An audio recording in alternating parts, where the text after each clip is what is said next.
Hai, balik lagi dengan gua Noval Zendra. Di segmen kali ini, gua mau bahas alur cerita film Firestarter. Film ini disutradarai oleh Kate Thomas dan dibintangi oleh Ryan Kyra Emerson, Zac Efron, Cindy Lemon, Michael Grace, dan masih banyak lagi. Film ini mengisahkan seorang anak dari orang tua hasil eksperimen yang menyebabkan dia bisa menggunakan kekuatan api. Dikarenakan hal itu, keluarganya dikejar oleh sebuah organisasi. Penasaran dengan alur ceritanya? Langsung saja, ini dia Firestarter.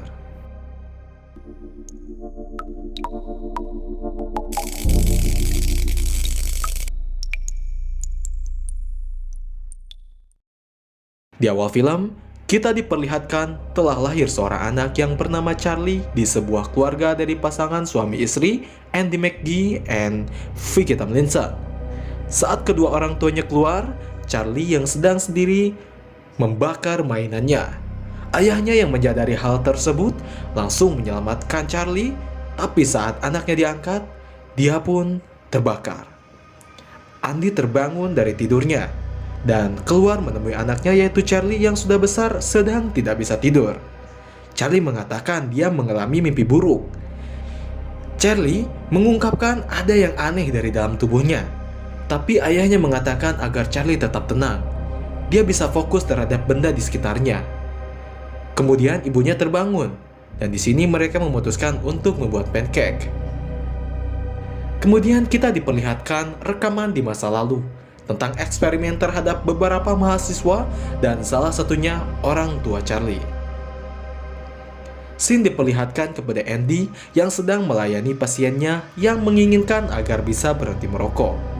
Andy yang memiliki kekuatan memanipulasi pikiran menggunakan kemampuannya kepada pasien tersebut dan berhasil. Namun setelah Andy menggunakan kemampuannya, matanya mengeluarkan darah dan badannya melemas. Kemudian Charlie yang sedang sekolah sedang melakukan praktik bedah terhadap katak. Tapi di sini Charlie gagal dan ditertawakan oleh temannya. Charlie selalu dianggap aneh oleh temannya. Gurunya menyarankan agar Charlie lebih belajar dengan cara searching by Google. Tapi Charlie bilang dia tidak punya Google dan beralasan kalau dia terlalu banyak main HP atau komputer akan mengganggu pikirannya dan kesehatannya. Charlie yang ditertawakan oleh temannya pun menahan emosi dan membuat suhu kelas menjadi tinggi. Scene berpindah kepada Charlie yang sudah berada di rumah. Terlihat ibunya sedang menghibur Charlie. Nyatanya, Charlie sedih karena dia merasa dibatasi bahkan tidak diperbolehkan untuk akses internet.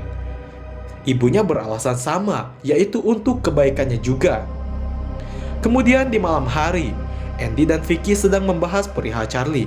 Di sini, Vicky menginginkan agar Andy mengajarkan Charlie mengendalikan kekuatannya. Tetapi, Andy menolak. Andy menginginkan agar Charlie menyembunyikan kemampuannya saja karena dikhawatirkan keberadaan mereka bisa dideteksi oleh organisasi DSI.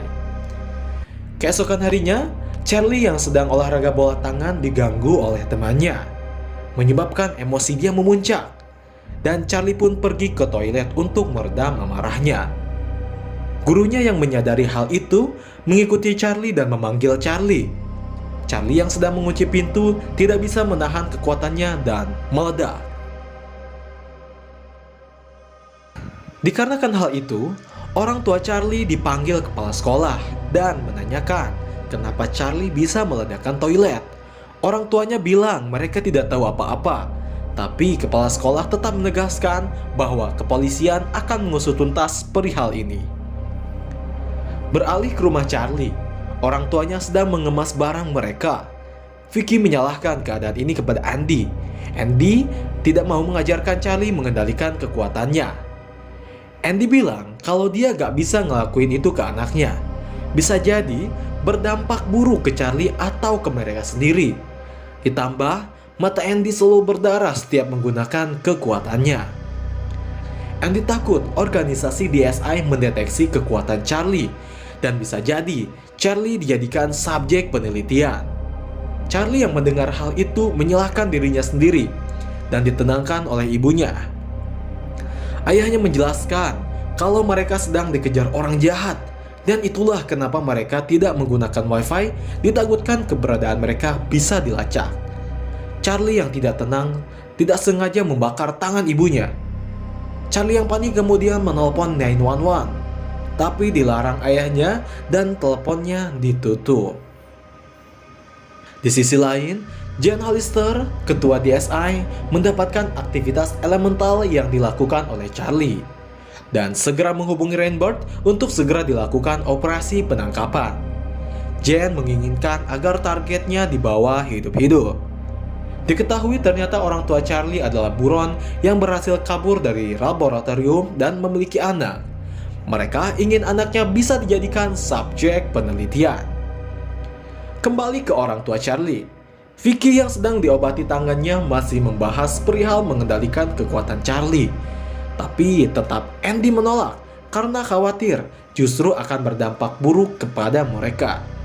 Vicky yang ingin menenangkan anaknya menyuruh Andy agar mengajak Charlie untuk membeli es krim atau nonton bioskop.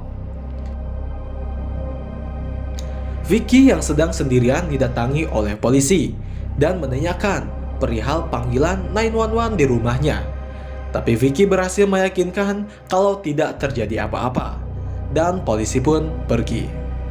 Sementara itu, tiba-tiba Rainbird sudah berada di belakangnya, menanyakan keberadaan anaknya. Rainbird yang memiliki kekuatan membaca pikiran mulai menggunakannya kepada Vicky.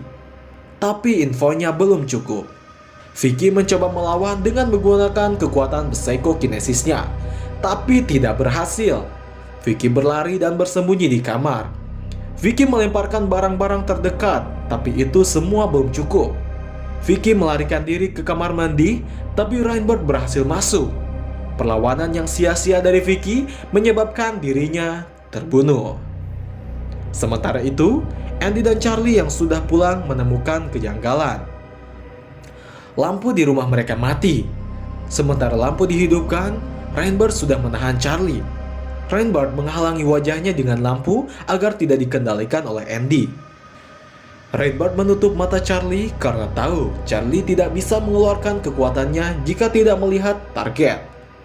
Charlie yang marah menanyakan keberadaan ibunya, membuat suhu ruangan memanas dan menyebabkan pintu lemari yang terkunci pun terbuka. Terlihat ibunya jatuh dari dalam lemari dalam keadaan sudah meninggal. Charlie yang marah meledakkan api ke belakang dan Rainbird pun terpental. Andy yang mengetahui hal itu kemudian kabur dengan Charlie meninggalkan ibunya. Keesokan harinya, Jen menemui Dr. Wanless. Diketahui Dr. Wanless adalah pendiri laboratorium Lot 6 yang menyuntikkan serum terhadap beberapa anak yang menyebabkan mereka memiliki kekuatan. Jen membutuhkan bantuan dari Dr. Wanless agar bisa bekerja kembali di DSI.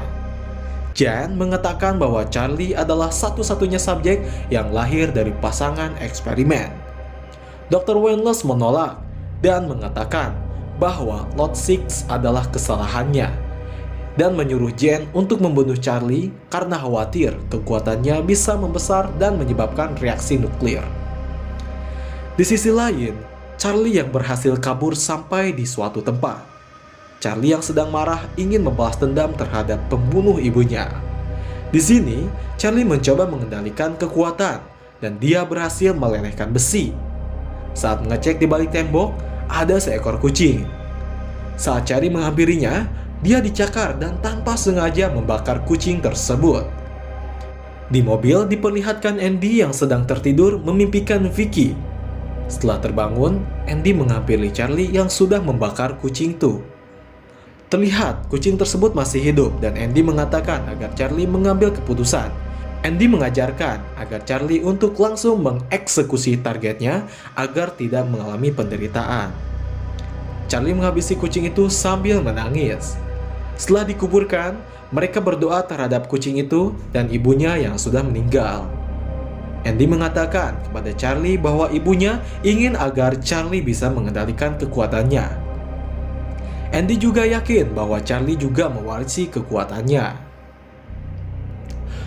Selepas itu, Andy mencari tumpangan. Mereka meninggalkan mobilnya karena khawatir keberadaan mereka bisa dilacak.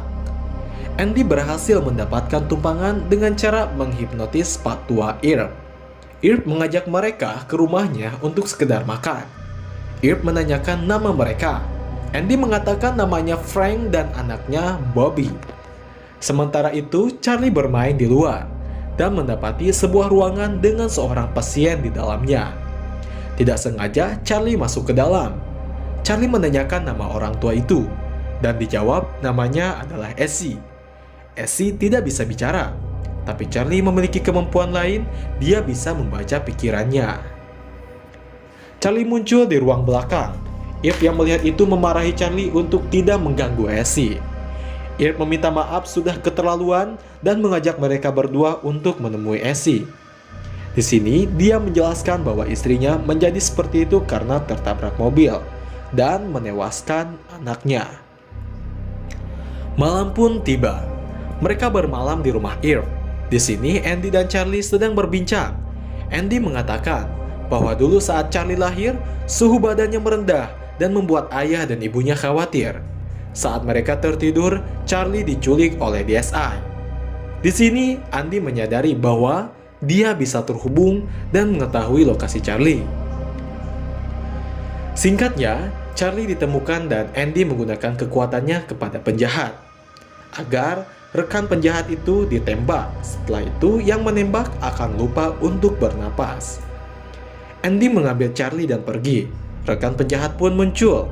Dia menembak rekannya, kemudian dia mati karena sesak napas. Andy menjelaskan kepada Charlie agar tidak menggunakan kekuatannya untuk menyakiti orang lain, karena bisa jadi menyakiti orang yang mereka sayang juga. Keesokan harinya, Andy terbangun dan mendengar suara TV. Irv yang sedang menonton berita mendapati info bahwa ternyata Andy adalah buronan dengan tuduhan membunuh istri dan menculik anaknya. Andy juga berkaitan dengan pembunuhan di tahun 2013. Andy menjelaskan bahwa bukan dia yang membunuh istrinya dan sebenarnya mereka sedang dikejar. Irv tidak percaya, tapi Charlie muncul dan membuat Irv yakin.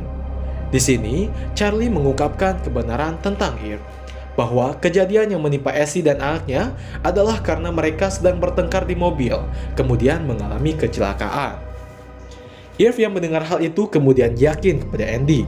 Tapi di sini mereka terlambat karena Sheriff terlanjur dihubungi oleh Irv. Irv yang sedang mabuk menyuruh mereka berdua bersembunyi dan akan meyakinkan Sheriff. Sheriff yang tidak percaya terhadap penjelasan Irv ingin menggeledah rumahnya. Tapi di sini Sheriff dan Irv ditembak oleh Rainbird, namun Irv berhasil selamat. Charlie menyadari keberadaan Rainbird. Andy mencoba menenangkan Charlie, tapi tidak berhasil. Charlie keluar dan menembak pintu dengan bola api. Charlie disuruh lari oleh ayahnya, sementara dia melawan Rainbird. Rainbird yang terkecoh dengan ilusi yang diciptakan Andy menyebabkan dia kehilangan Charlie yang berhasil kabur ke dalam hutan. Polisi datang menangkap Andy dan Rainbird. Andy mencoba mengendalikan polisi, tapi gagal karena polisi memakai perlengkapan sistem di matanya. Rainbird yang gagal dibawa kepada Jen. Jen kecewa terhadap Rainbird karena meninggalkan jejak untuk kepolisian. Rainbird menjelaskan bahwa Charlie dan Andy saling terhubung dan pasti Charlie akan mendatangi ayahnya. Di sisi lain, Andy sedang diinterogasi oleh Jen, dan Jen menyuruh Andy agar bisa melacak keberadaan Charlie. Tapi di sini Andy tidak merespon. Charlie yang terbangun dari tidurnya mencoba mengendalikan kekuatannya.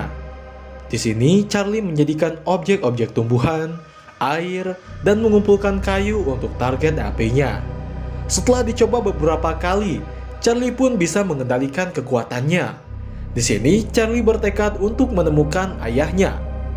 Sebelumnya Charlie mendapatkan panggilan dari ayahnya dan memberikan ilusi letak DSI berada.